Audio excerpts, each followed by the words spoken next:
Hello everyone, आज है 2 जून और आज इस वीडियो में हम बात करने जा रहे हैं सुज़लॉन एनर्जी के बारे में। देखिए, सुज़लॉन एनर्जी के शेयर में फ्राइडे को हमने बहुत अच्छी तेज़ी देखी।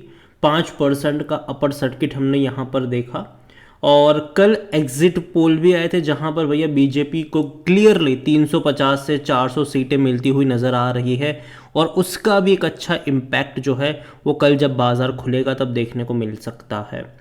और इतना ही नहीं, पिछले 10 दिनों में 3 बड़े ऑर्डर मिले हैं इस कंपनी को, बात करेंगे उसके बारे में। लेकिन उससे पहले अगर आपने अभी तक चैनल को सब्सक्राइब नहीं किया है तो प्लीज़ अभी इसे सब्सक्राइब कर लीजिए, क्योंकि आगे भी बहुत सारे वीडियोस हैं जो आपको काफ़ी ज़्यादा हेल्प करेंगे।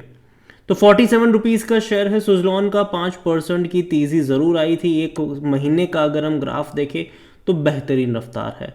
14% की तेज़ी है, एक बड़ी तेज़ी हमने देखी। 48 पे जाने के बाद करेक्शन आया, 43 पे गया, फिर तेज़ी बनती हुई यहाँ पर नज़र आई। और अगर आप चैनल को रेगुलर फॉलो कर रहे हो तो जब ये गिरावट दिखा रहा था, इवन 37 पे गया था, उसके बाद वापस से 39 पे भी गया था, तब मेरे कई सारे वीडियोस है कि मुझे 35 से 40 रुपये का लेवल अच्छा लगता है। मुझे लगता है कि वहाँ पर ख़रीदारी के मौके बनेंगे।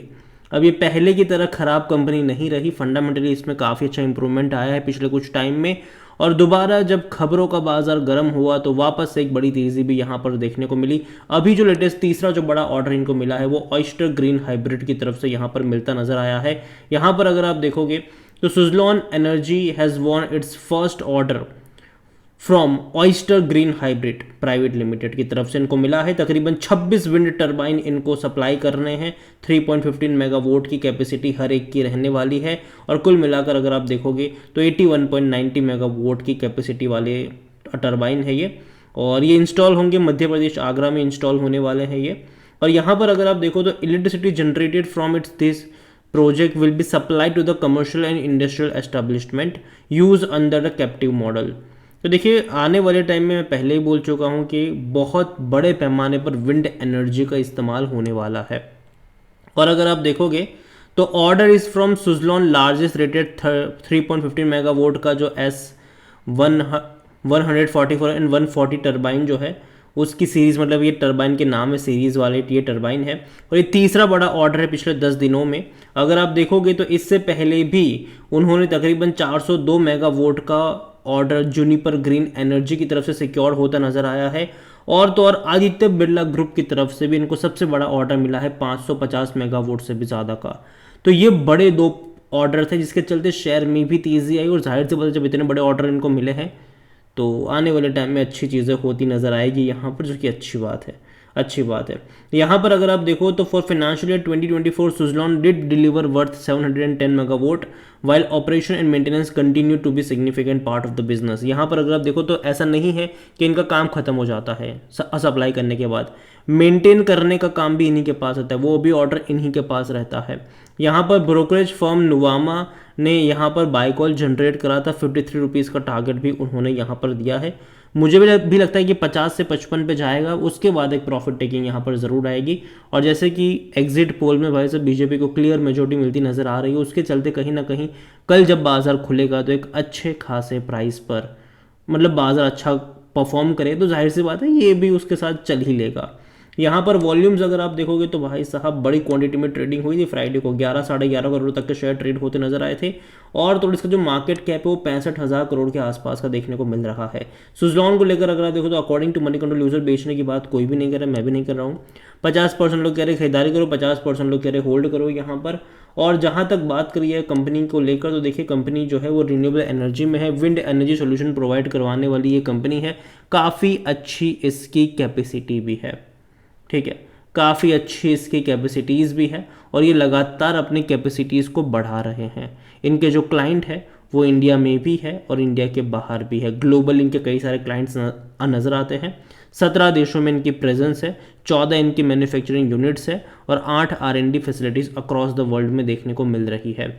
अगर हम वैल्यूएशन के हिसाब से देखें तो जो पी रेशियो है वो 94, जो कि काफ़ी महंगा है। ये सेक्टर भी 49 का है। लेकिन अगर आने वाले टाइम में इनके रेवेन्यू प्रॉफिट इसी तरीके से अगर बढ़ते रहे तो ये पी रेशियो भी एडजस्ट होगा और मार्केट इस चीज़ को फैक्टर कर रहा है। लेकिन जैसे कि मैंने कहा, माहौल अच्छा है तो 50-55 तक के लेवल दिखाएगा, लेकिन उसके बाद आपको करेक्शन के लिए तैयार रहना पड़ेगा।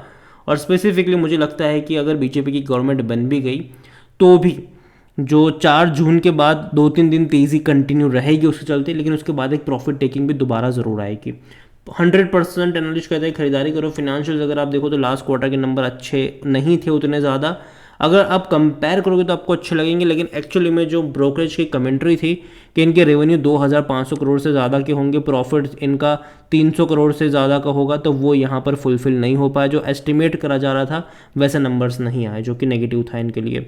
और इवन पिछले साल के मुकाबले प्रॉफिट भी कम था, 280 करोड़ के मुकाबले सिर्फ 250 करोड़ का ही मुनाफा हुआ था, जो कि कम है। तो भैया इनको और प्रॉफिट्स कमाने पड़ेंगे, लेकिन जिस तरीके से बड़े बड़े ऑर्डर इनको पिछले 1 साल में मिलते नजर आए, मुझे लगता है कि डेफिनेटली अच्छे खासे प्रॉफिट्स आपको यहाँ पर देखने को मिलने वाले हैं फ्यूचर में, और रेवेन्यू भी इनका बढ़ते रहेगा आने वाले टाइम में।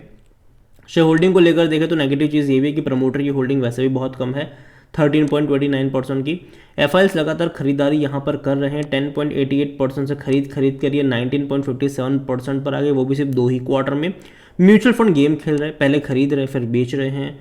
आप देखिए यहाँ पर पहले 4.98 से बेच कर 2 ही क्वार्टर में 1.33 पर आ गए। मार्च में दोबारा खरीदारी करने आ गए, 1.86% पर आ गए। तो लगता है कि शायद म्यूचुअल फंड दोबारा एंट्री यहाँ पर ज़रूर कर रहे हैं। और दूसरी बड़ी बात एफआईएल्स की यहाँ पर होल्डिंग बढ़ने की एक वजह ये भी है कि एमएससीआई ग्लोबल इंडेक्स जो है, जो मॉर्गन स्टैनली ग्लोबल इंडेक्स है, उसमें इसको जगह मिली है। तो एक पैसिव इन्फ्लो भी वहाँ से स्टार्ट हो चुका है पिछले कुछ टाइम से, और इवन इनका वेटेज भी रिसेंटली बढ़ाया गया है उस इंडेक्स में, जो कि अच्छी बात है इनके लिए। सुजलॉन ओवरऑल में इतना ही कहूँगा इस कंपनी को लेकर कि देखो खरीदारी करिए तो बने रहिए, ठीक है। डेफिनेटली 50-55 तक जाने का दमखम रखता है, लेकिन एक प्रॉफिट टेकिंग के लिए फिर आपको तैयार रहना पड़ेगा। 50 से 55 के रेंज में एक प्रॉफिट टेकिंग भी यहाँ पर आपको देखने को मिल सकती है। एक गिरावट दोबारा से जनरेट हो सकती है यहाँ पर, ऐसा नहीं कि भैया भागा तो भागता ही रहेगा, डेफिनेटली करेक्शन बनेगा। और इवन मार्केट अच्छा काम करेगा आने वाले टाइम में अगर बीजेपी की गवर्नमेंट बनती है। इवन जो एग्जिट पोल भी जो आए हैं उसके चलते मैं अज्यूम कर रहा हूँ कि मंडे ट्यूसडे बाजार अच्छे मूड में रह सकता है। वेडनेसडे को जब नंबर्स आएंगे तो उसके हिसाब से वो अपने आप को एडजस्ट करेगा। और यही मैं कहूँगा आपसे कि नज़र रखिए इस कंपनी के ऊपर। लेकिन हाँ, इतना ज़रूर है कि अगर बीजेपी की गवर्नमेंट बनती भी है तो भी उसके 1-2 दिन तक तेज़ी बरकरार रहेगी, लेकिन उसके बाद करेक्शन डेफिनेटली आपको देखने को मिलेगा। और अगर गवर्नमेंट नहीं बनती है, पेज फंस जाते हैं, फिर सीटें वगैरह कम आती है, तब तो एक बहुत बड़े फॉल के लिए भी आपको तैयार रहना पड़ेगा, ठीक है।